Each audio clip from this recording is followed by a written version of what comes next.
Pour le groupe socialiste, l'examen de ce PLF 2026 nous laisse un goût amer. Alors que la majorité sénatoriale n'a eu de cesse de nous parler de responsabilité et de compromis, c'est pourtant bien de dogmatisme qu'elle nous a gratifié le plus ces 3 dernières semaines. Toutes les démagogies auront été portées dans cet hémicycle. Du refus poussé jusqu'à l'absurde de mettre à contribution les plus fortunés et les grandes entreprises, en passant par les poncifs sur les jours de carence et la chasse incessante aux fonctionnaires. Vous avez même fini par équilibrer votre copie en touchant à des crédits qui, au final, ne seront pas annulés. Le tout pour finir avec un déficit affiché à 5,3%, en hausse de 5 milliards par rapport au texte initial du gouvernement. En bref, tout y est passé. Je veux d'abord revenir sur la partie recettes qui a été un véritable festival.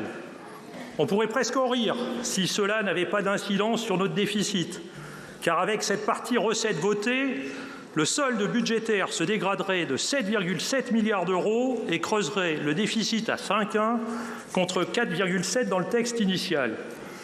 Et il faut rappeler que cette dégradation, dont la majorité sénatoriale vous seriez responsable, s'explique principalement par le dogmatisme qui est le vôtre en matière d'impôts.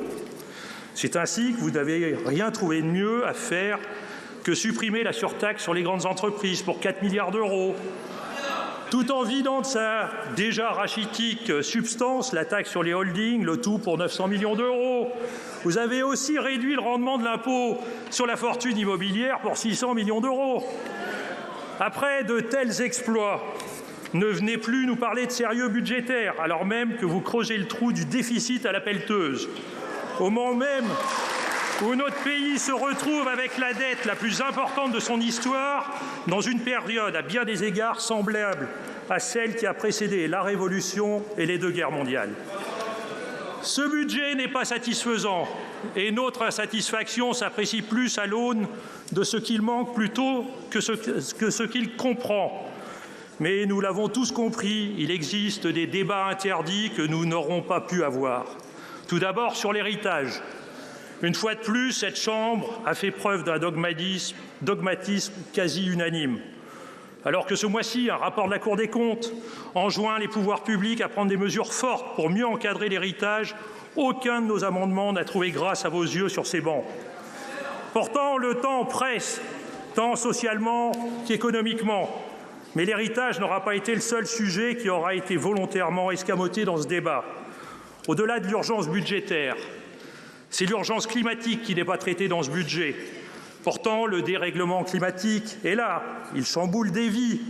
Il prend des vies. C'est une conséquence directe du capitalisme fossile et financier dans lequel se trouve coincé notre pays.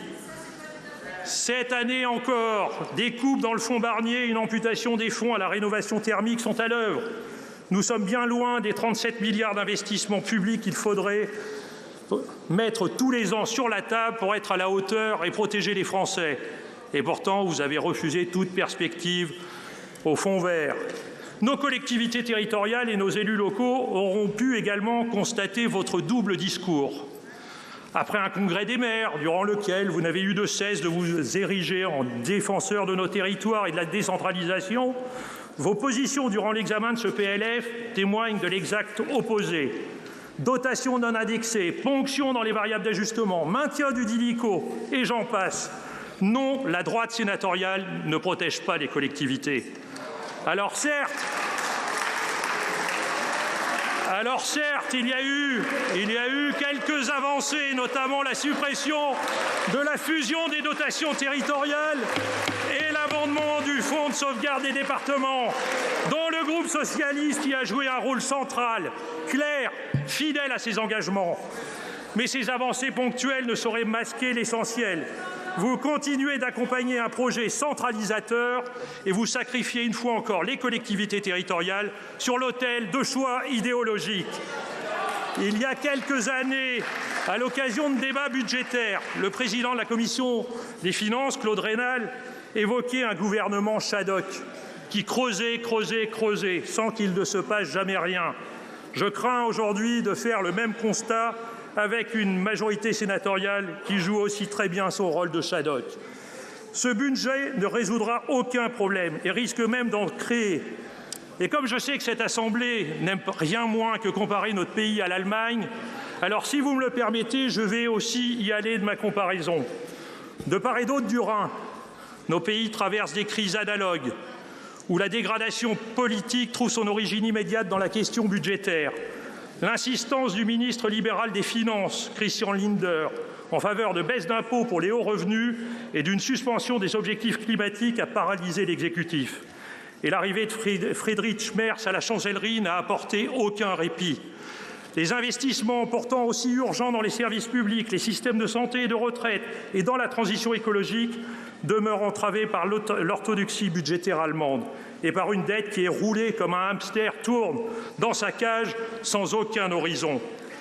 L'ironie est frappante, car tandis qu'à Berlin, le désaccord sur la manière d'augmenter la dette publique a provoqué la chute du gouvernement, à Paris, les gouvernements s'effondrent à répétition en essayant de la réduire.